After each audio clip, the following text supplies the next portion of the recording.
为了表扬台南这4位艺术对传统工艺贡献，会中文化局特别制作包括泥塑艺术杜木河、正念艺术陈三花、玉雕艺术黄福寿以及传统木雕蔡德台影片，除了肯定因个人长期坚持伫工艺成就，嘛展现台南伫文化艺术的软实力。会中更邀请市长黄伟哲以办法卓越市民甲人间国宝的展览，场面相当温馨。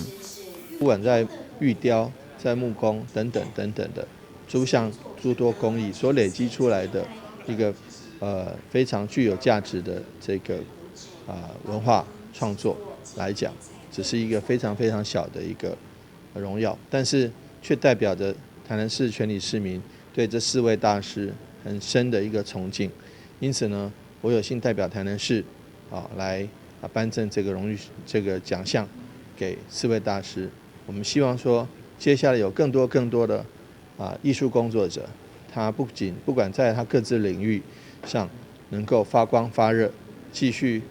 为文化工作的传承而付出心力，做出重大贡献。